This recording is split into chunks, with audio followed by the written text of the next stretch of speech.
My mom let her abusive boyfriend ruin our childhood and lost custody because of it. Now 5 years later, she wants us to do family therapy together so we can heal and be a family again. Posted by you/Pure Clown Energy. Hello all, I, 23F, am in a bit of a pickle, and currently, the majority of my family is against me.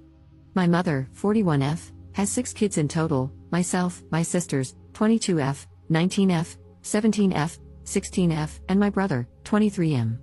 Growing up was pretty much hell for all of us. My mother never had a good track record of picking good men, and many times, my siblings and I witnessed her boyfriends beating or berating her. Her second boyfriend would often hit us when we were younger as well. There's a lot more to it, but then this post would be very long. However, about 5 years ago, my mother lost custody of my 3 younger sisters due to SA from her most recent ex-boyfriend. We didn't want our sisters in foster care, so my brother and I begged our grandmother to take them in until we could come up with a plan or take custody ourselves. Dramatic, I know, but in my eyes, it has always been my siblings and me against the world. My grandmother, the saint she is, took my sisters in and told my brother and me not to worry about getting custody because we should be focusing on our lives in college. While we were hesitant at first, we decided to head off to college to build up some stability. I ended up dropping out of college because I couldn't afford the tuition, but my brother graduated last year. My sisters have been happy living with my grandmother, and she loves having them around. She always says she gets to see her grandbabies every day, and it's a blessing. They are comfortable living with her, and my grandmother has no plans to stop caring for them.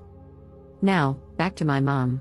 When she lost custody, my siblings, my grandmother, and I all went no contact with her. About 2 months ago, my mother emailed me, saying she wanted to reconnect and do family therapy. At first, I didn't mention it to my siblings because, in a sense, I felt like I was protecting them. However, she sent me a second email the following month, explaining that she had broken up with her boyfriend and really missed us. She wanted to do family therapy because she had a lot of built-up pain, and she knew we probably did as well.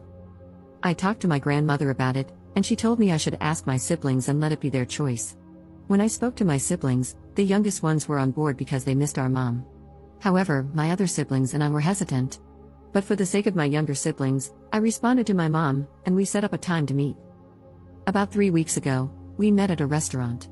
My mother looked exhausted but eager to see us. I declined a hug because I wasn't comfortable with it, and my mother looked pissed. As we caught up, she asked if my younger siblings would consider coming back home and if she could regain custody. My younger siblings seemed unsure, and I could tell they were uncomfortable. I tried to change the subject, but my mom brought it back up. She kept talking about how we could be a family again now that we were older and how she wanted to rebuild what was broken. The rest of the meeting became a blur for me because I mentally checked out. A lot of buried emotions resurfaced, and I shut down. Later that night, I received an email from my mom saying she was really upset that I didn't hug her or say goodbye. She said it was giving a bad impression to my younger siblings and that they might start mistreating her as well. I'm not going to lie, that email filled me with anger because she had a lot of audacity. I didn't respond, but I soon received another email, which was just a confirmation for our first family therapy session. We had the session yesterday. It started with the usual introductory process and familiarization. Later in the session, my mom kept going on about how she did everything she could to protect us, etc. The silence from my siblings and me was loud, and the therapist asked how we felt about what she said. My other siblings stayed quiet. I wasn't planning on speaking either, but then my mom said something that made me snap. She told the therapist that I had told my siblings not to say anything because I wanted to turn them against her and that she had scheduled this session to bring us together, not tear us apart. At that moment, I lost it. I started screaming that she wasn't a good mother and that she did nothing to protect us. She constantly vented to me about her relationships and problems, which led me to internalize her issues as my own. She never protected my brother when her boyfriends beat him for trying to defend her or my sisters. She never even thought to report her ex when my sisters first came to her about the abuse they suffered at his hands. I went off about a lot of other things, but by that point, she was bawling, and so were my siblings. I told the therapist that if anyone was splitting the family up, it was her, with her stupidity, ignorance, and outright neglect. I was breathing heavily after my outburst, and looking back, I'm not proud of how I lost control. The therapist suggested we take a break, but I told them I was done. I refused to sit there and listen to her try to blame me for her actions and problems. The session ended quickly after that. Later that night, my phone started blowing up with calls and texts from my mother's side of the family. They berated me, saying I was a horrible person for hurting my mother and making her feel terrible. They ranted about how she was trying to turn over a new leaf and rebuild a relationship with us. After all the calls and texts, I've been feeling like a crappy person for what I said to my mom. So, honestly, am I the jerk here? Up in the comments. I honestly don't even know where to begin. I'm crying because the support has been extremely overwhelming, and for once, I feel heard and seen, outside of my grandmother, of course. I truly appreciate the support. I have tried to read all the comments, but they keep rolling in. Again, thank you guys so much. I will add some context since I didn't elaborate much before because I didn't want to type a novel and make anyone read so much. My grandmother, she is my mom's mom. She cut my mom off because my mom would constantly steal money from her or sneak boys into the house, knowing my grandmother wouldn't approve. My grandmother is an SA survivor of my grandfather, my mom's dad. She actually took him to court to get him arrested, which is why she is essentially the black sheep to the majority of our family. My grandmother explained to me when I was much older that our family has a lot of SA history involving family members. Our family is highly religious and believes that we should pray over them every day to heal them. Why I felt awful, my mother is also a victim of abuse, and I felt like a hypocrite for calling her out and saying what I did, as if I wasn't taking her abuse into account. However, as many of you have mentioned, even as a victim, she still allowed the abuse to happen. I think reading that is what made me start crying. My siblings and I never got counseling because we just thought it was our fault that we experienced the abuse. In our past conversations, we often try to carry the burden of not protecting our mom more. My mom's side of the family, they are enablers and abusers themselves.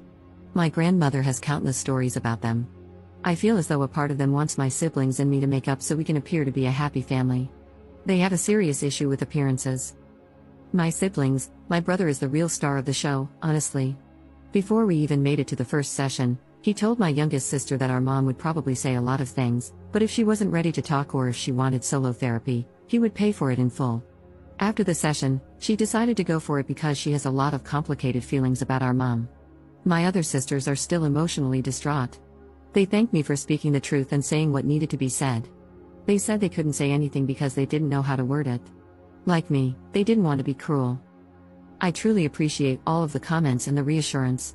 I sent my grandmother the post, and she said all of you guys are rock stars and that the majority of you are right, that my mother is a C&T. If you guys have any more questions, please feel free to ask. This has been a huge step for me in getting my own therapy because I let a lot of this build up over the years. My tangent to my mom went on for a few minutes before I had to stop because I was so pissed. Update 1 day later. Hey all, update for those who wanted it. Also, heavy abuse trigger warning because I will get emotional and vent a bit later on in this update. If you are a childhood abuse survivor, I wouldn't recommend reading past this since it could possibly be triggering. My siblings and I have decided to go no contact with our mother for good. It was a hard conversation this morning, and I felt like a jerk again. I felt like my outburst persuaded them to make that decision so I wouldn't be upset with them. Yet they reassured me throughout the whole conversation that they didn't like that she didn't even apologize, even when she had the opportunity to. My siblings and I are still struggling with the fact that she won't change, and she probably never will. The driving force for it was the email I got from my mother at 4 a.m. today. I copied and pasted it here. Dear Juju, my nickname when I was younger, I am truly hurt and devastated that you went public with a private matter. Your Auntie May showed me your Reddit post, and yet you continue to try to villainize me. I was going to explain myself further in therapy, but I'm in a new relationship now with a very loving man. He was the main one who encouraged me to extend an olive branch to you all. I was going to surprise you and your siblings in therapy. However, you ruined it. I stayed my distance from you all because, after losing your sisters, it made me realize I couldn't even look at myself in the mirror anymore. It made me realize how much of a worthless piece of crap I was. You calling me a worthless WHRE of a mother was uncalled for. In those relationships, I couldn't just simply walk away. Where would I have gone? What about you guys?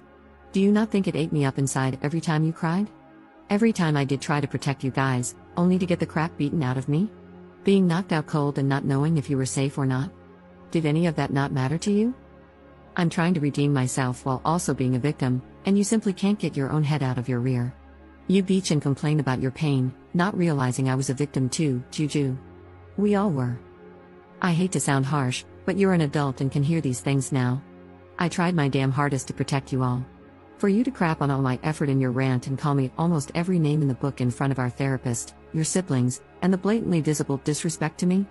All of it was truly uncalled for. I will not have contact with you until you apologize to me for what you said. You broke my heart, Juju, but Mama still loves you. And me going no contact with you is to show that you can't just hurt someone because you yourself are hurting. I will be over to see your sisters later at my mom's place to talk one-on-one with them. I would appreciate it if you were there to apologize. But if you will not, then I highly ask that you not be there. The email really crushed me. I completely understand that she was a victim as well. Like I also mentioned to a kind Redditor who messaged me last night, she did provide what she could. Yet there were many moments we either went hungry or without some necessities. One of my most embarrassing moments was asking strangers on the street for money so my sisters and I could get pads and tampons. My mom's third boyfriend threw ours out because he didn't believe in periods. That whole ordeal, among others, was so damn humiliating. I got a mixture of anger and sadness when she said she tried her hardest to protect us. Where was that determination when her boyfriends would beat the hell out of me and my older brother because we didn't want them alone with our sisters or touching our younger sisters? Where was she when she heard me getting essayed in the room right next to her and heard me screaming for her? It's just an overwhelming sorrow because, in her eyes, she did her best. But in my eyes, she did absolutely nothing, and I told her as much, and then some, in our session. Like many of you pointed out, she may have been a victim, but she did nothing to protect us. I have to sit with that for the rest of my life? My siblings have to deal with that for the rest of their lives. I have to work through all the damage she caused while she gets to play hero and have her redemption arc? I'm done with her, and I'm happy to know the feeling is mutual according to her. She did call my grandmother this morning during breakfast and demanded that she let her see her kids. My grandmother told her that she could try, but she wasn't coming past the gate unless my sisters wanted her to. My grandmother put her phone on speaker and asked my sisters if they wanted to see her. My youngest sister actually responded this time and said no. And not for a very long time, at the minimum. My mom tried to scream at my grandmother, but I could hear her voice cracking from trying not to cry on the phone.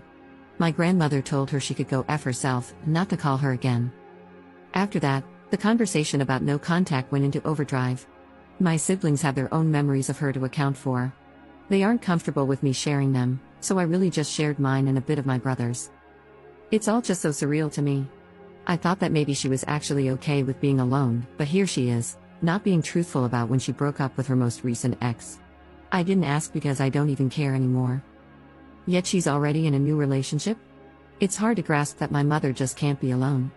I even feel disgusting calling her my mother because it stings to know that she never really was a mother. Not to me or my siblings. For my family members who have been messaging me, I just blocked them on every social media platform.